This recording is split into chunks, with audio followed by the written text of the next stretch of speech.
날마다 쓰는 나의 신앙일기 TV 데일리 큐티 나무향기입니다. 오늘 함께 묵상할 성경 본문은 마태복음 23장 27절에서 39절입니다. 화 있을진저 외식하는 서기관들과 바리새인들이여, 회칠한 무덤 같으니 겉으로는 아름답게 보이나 그 안에는 죽은 사람의 뼈와 모든 더러운 것이 가득하도다. 이와 같이 너희도 겉으로는 사람에게 옳게 보이되 안으로는 외식과 불법이 가득하도다. 화 있을진저 외식하는 서기관들과 바리새인들이여, 너희는 선지자들의 무덤을 만들고 의인들의 비석을 꾸미며 이르되 만일 우리가 조상 때에 있었더라면 우리는 그들의 선지자의 피를 흘리는데 참여하지 아니하였으리라 하니, 그러면 너희가 선지자를 죽인 자의 자손임을 스스로 증명함이로다. 너희가 너희 조상의 분량을 채우라. 뱀들아, 독사의 새끼들아, 너희가 어떻게 지옥의 판결을 피하겠느냐? 그러므로 내가 너희에게 선지자들과 지혜 있는 자들과 서기관들을 보내매 너희가 그 중에서 더러는 죽이거나 십자가에 못 박고 그 중에서 더러는 너희 회당에서 채찍질하고 이 동네에서 저 동네로 따라다니며 박해하리라. 그러므로 의인 아벨의 피로부터 성전과 제단 사이에서 너희가 죽인 바가랴의 아들 사가랴의 피까지 땅 위에서 흘린 의로운 피가 다 너희에게 돌아가리라. 내가 진실로 너희에게 이르노니 이것이 다 이 세대에 돌아가리라. 예루살렘아, 예루살렘아, 선지자들을 죽이고 네게 파송된 자들을 돌로 치는 자여, 암탉이 그 새끼를 날개 아래 모음같이 내가 네 자녀를 모으려 한 일이 몇 번이더냐. 그러나 너희가 원하지 아니하였도다. 보라, 너희 집이 황폐하여 버려진 바 되리라. 내가 너희에게 이르노니 이제부터 너희는 찬송하리로다. 주의 이름으로 오시는 이여 할 때까지 나를 보지 못하리라 하시니라.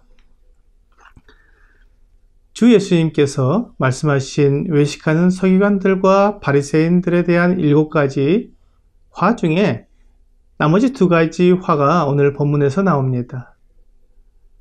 주 예수님은 외식하는 자들의 모습을 매우 적나라하게 말씀하고 계십니다. 그들을 회칠한 무덤이라고 말씀하고 있습니다.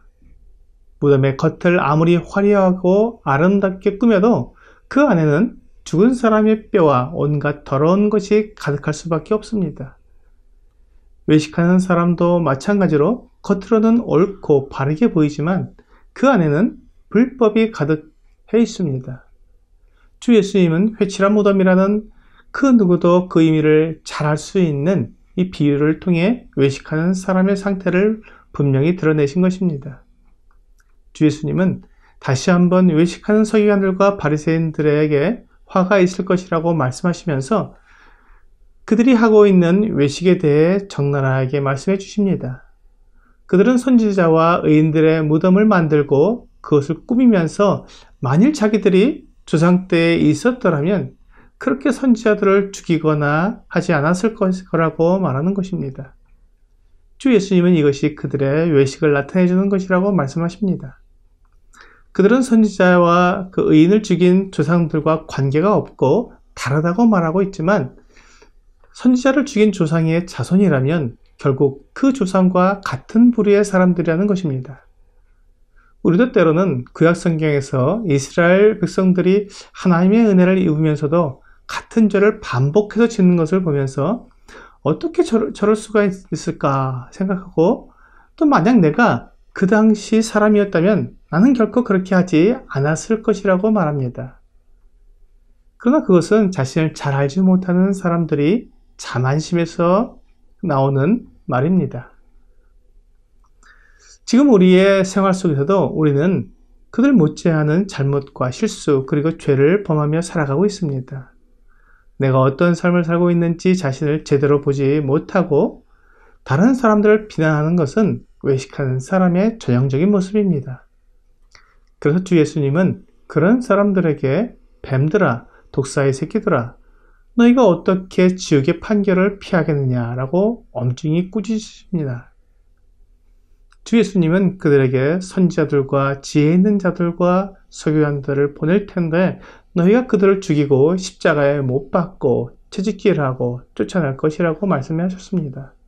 실제로 주 예수님이 그 제자들을 그들에게 보내서 복음을 전하고 하나님의 말씀을 외쳤을 때 그들은 제자들을 죽이고 십자가에 못 박고 박해했습니다. 그들은 자신은 보지 못하고 주장들이 잘못했다고 비난한 것입니다. 주님은 그들의 마지막이 어떠할지 분명히 알고 계셨습니다. 그들이 회개하고 하나님께로 돌아오지 않으면 그들이 흘린 피가 그들에게로 돌아갈 것을 말씀하셨습니다. 주 예수님께서 이렇게 엄하게 꾸짖으시는 것은 그들이 자신을 제대로 돌아보기를 원하셨기 때문입니다. 우리 주 예수님은 사람들을 구원하시려고 사람의 모습으로 이 세상에 오신 하나님이십니다. 그렇기 때문에 그들이 멸망하기 원하셔서 저주하시는 것이 아님을 알 수 있습니다. 주님은 그들이 경고를 받고 돌이키기를 원하시기 때문에 이렇게 강하게 말씀하시는 것입니다. 하지만 주님께서 이스라엘 백성들을 불러 모으기 위해 그렇게도 애를 썼지만 그들은 돌아오지 않았다고 말씀하십니다. 하나님께서 사람들을 심판하시고 그들에게 벌하시는 것은 하나님이 사랑이 없기 때문이 아닙니다. 하나님은 사람들을 사랑하시기 위해 자신을 내어주신 분입니다. 어떤 분은 하나님을 사랑의 눈먼 분이라고 말할 정도입니다. 하지만 그 사랑을 무시하고 거절하며 끝까지 돌아오지 않으면 어쩔 수 없이 그들을 심판하셔야 합니다. 이것이 하나님의 공의입니다. 하나님의 사랑이 참 사랑이 되기 위해서는 하나님의 공의가 반드시 실현되어야 합니다. 공의가 없는 사랑은 사랑이 아닙니다. 그래서 사람이 심판을 받고 형벌을 받는 것은 자기 스스로 자초하는 것입니다. 외식하는 사람들이 하나님을 알지 못하고 하나님의 경고를 무시함으로 스스로 받게 되는 것입니다. 오늘의 적용 질문을 보겠습니다. 내 안에 외식과 불법은 없는지 살펴봅시다. 하나님의 말씀을 통해 나의 상태를 돌아볼 수 있어야 합니다. 사람은 자신에게는 관대하고 남에게는 엄한 것이 사실입니다. 그렇기 때문에 나는 언제나 옳다고 오해할 수 있습니다. 그것을 정확히 분별할 수 있는 기준이 바로 하나님의 말씀입니다. 오늘 하나님의 말씀을 통해 내가 어떤 상태인지 정확히 깨닫고 내 안에 있는 외식이나 불법을 하나님께 고백함으로 하나님의 용서의 은혜를 경험하는 여러분과 제가 되기를 주 예수님의 이름으로 기도합니다.